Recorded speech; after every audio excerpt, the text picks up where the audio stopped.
Moi, j'avais une perception plus anglaise, plus propre, plus militante.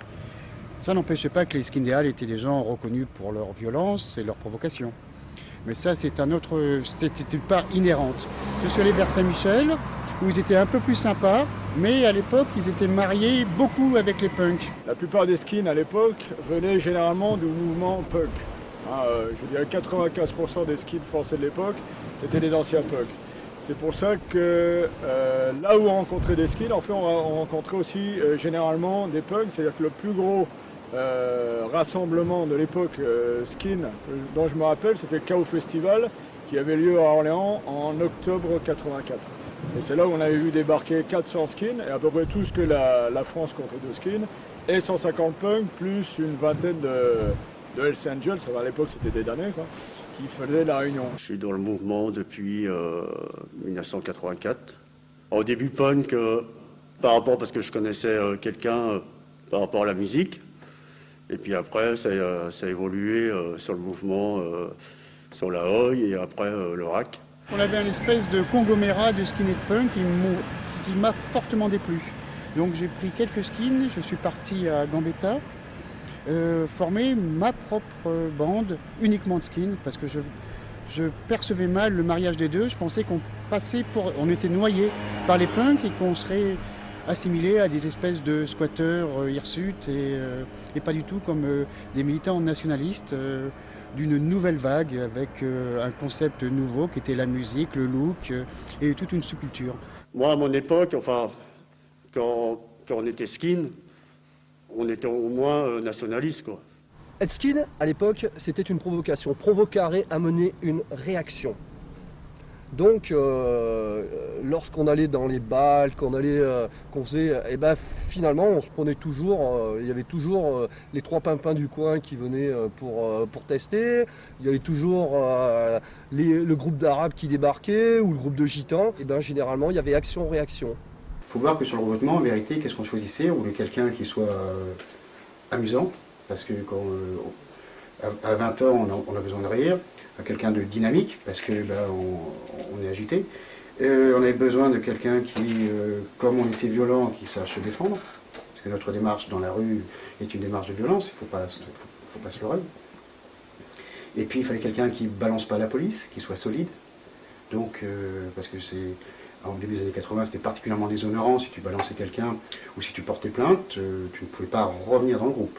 On est dans un quartier, il faut voir que le mouvement skin, au début des années 80, c'est un mouvement de rue véritablement, on tient des quartiers. Les Halles, Saint-Michel, Tolbiac, Mont-Sergent, plus tard Pasteur.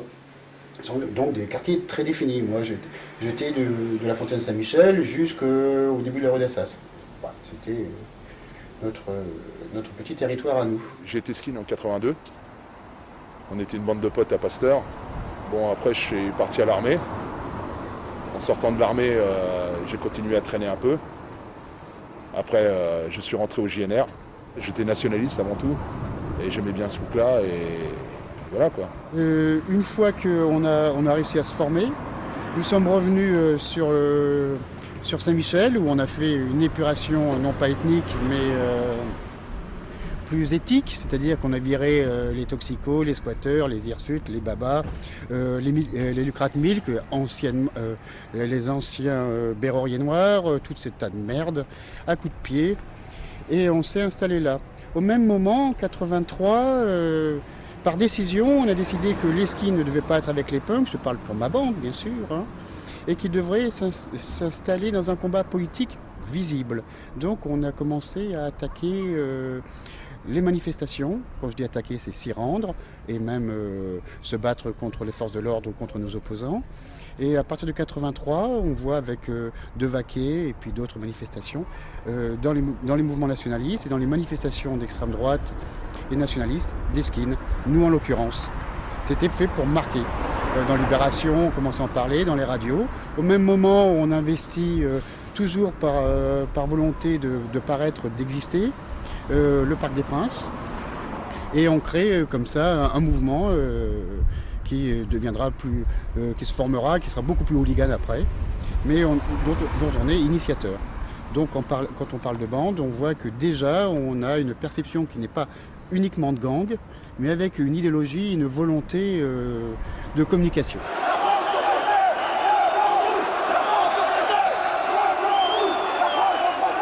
Vous ne faites pas la loi au parc. Ici c'est français, c'est pas socialiste, c'est pas le gouvernement qui règne ici.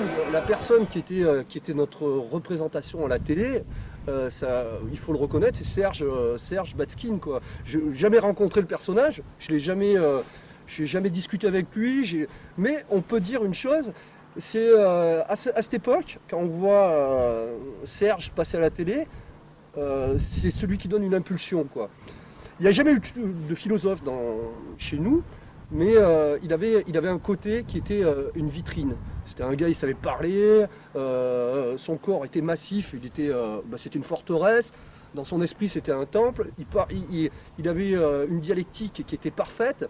On œuvre à la construction du mouvement, à la construction de la France et de l'Europe nouvelle, normalement. Mais c'est vrai qu'on cherche surtout une vie différente, une vie hors de celle des autres, hors du commun. Parce que c'est à ce moment-là qu'on commence à prendre une conscience politique et se dire, est-ce qu'on est fait juste pour s'amuser, boire des bières, se stanner, se chamailler, se chicorer avec les quelques pélos du coin, ou on est fait pour avoir plus? Et c'est à ce moment-là, on peut dire que commence l'idéalisme. Et je pense, je me souviens très bien du reportage qu'il y avait eu chez lui, où bien entendu les journalistes filmaient tous les livres qui pouvaient être tendancieux pour eux, mais on voyait surgir des livres comme Mishima, comme Sandrard et tout, et véritablement je pense que c'est le déclic de la prise de conscience du spirituel, du politique sur ce qu'était notre vie. Ce mouvement se politise, se fait reconnaître. C'est aussi un mouvement de provocation, c'est un mouvement de violence, donc c'est un mouvement en guerre. Alors, pour te citer rapidement, c'est le mouvement skin que j'ai connu, c'est une somme de guerre. Alors, il y a eu d'abord contre les mods, on s'est battu dans les années 80 contre les mods parce que le mouvement skin est issu du mouvement mods. Il fallait faire une coupure. Pour nous, on les considérait comme des petits bourgeois rognant leur catégorie sociale, c'est-à-dire la working class, la classe travailleuse dont nous étions issus. Ensuite, on s'est attaqué au punk pour dire nous ne sommes pas des punks, contrairement à ce que pourraient penser les gens à cause de notre musique.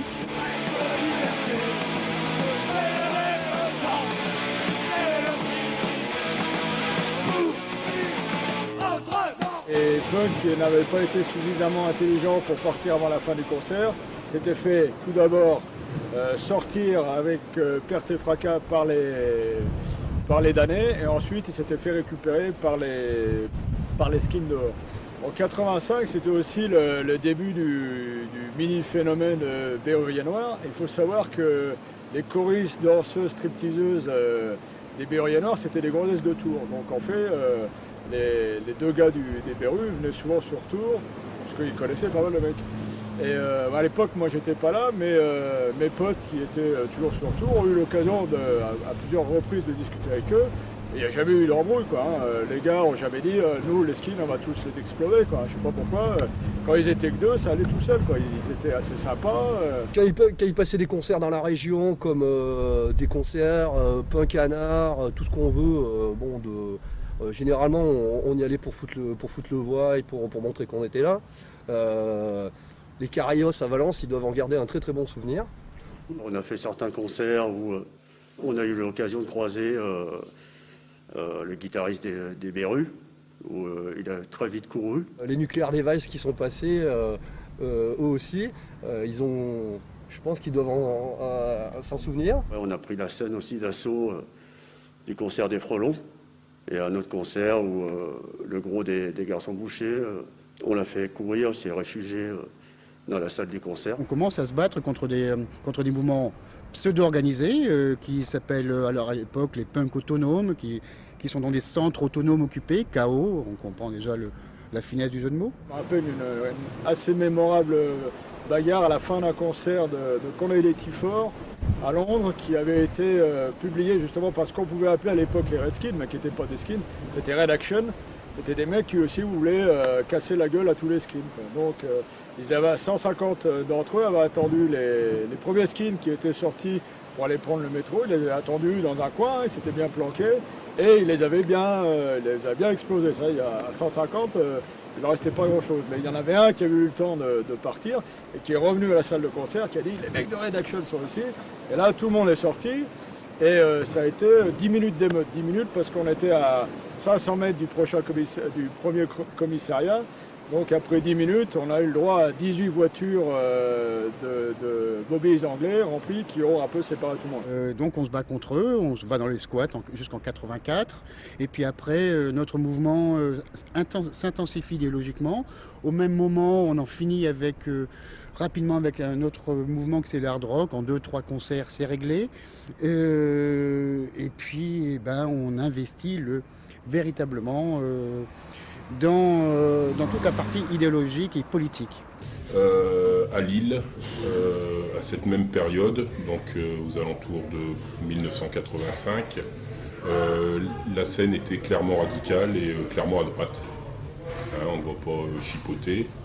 Et clairement, à partir de 85, on avait des gens qui militaient, des gens qui militaient au sein de groupuscules, de groupes, tels que le GUD par exemple, ou encore le PNFE, et ces gens étaient clairement skinheads.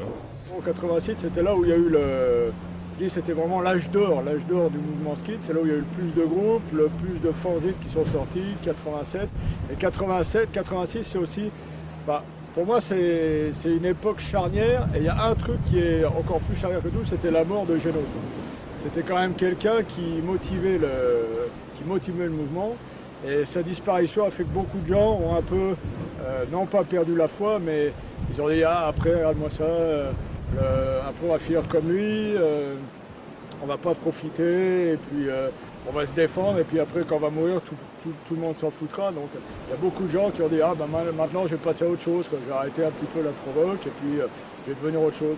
Bon, c'est un peu ce qui m'est arrivé, hein. Moi j'ai continué à militer, à partir de la mi-87, je faisais partie du mouvement Chouan. Du mouvement Chouan à la mi-87, et c'est là où j'ai arrêté d'être skin.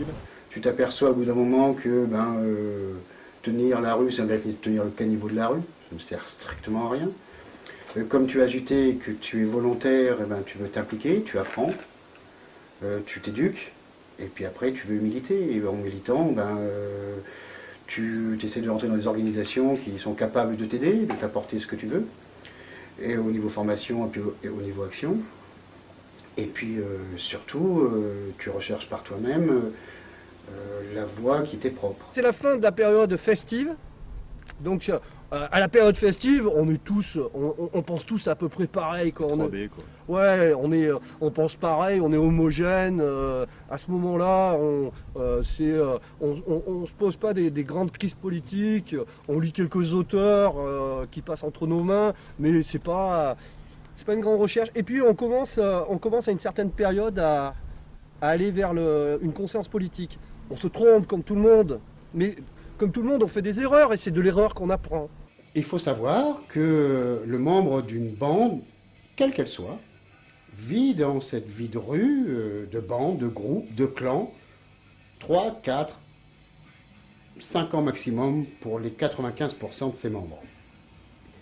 Donc, si on regarde bien, ma génération, qui est celle des skins de 82-3, a dû arrêter naturellement vers 88. Il est évident qu'à ce moment-là, cette génération tonique, dont tout le monde avait entendu parler, s'épuise. Elle s'épuise, pourquoi ? Parce qu'elle se marie, elle travaille, elle va en prison, certains meurent, la vie, quoi.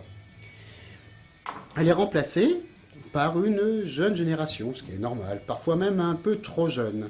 Et d'ailleurs, une génération qui arrive de façon spontanée, en masse, qu'on ne peut plus maîtriser. Avec la mode et l'explosion du mouvement skin, que d'ailleurs, je tiens à signaler, Jean-Paul Gaultier lui-même a relayé,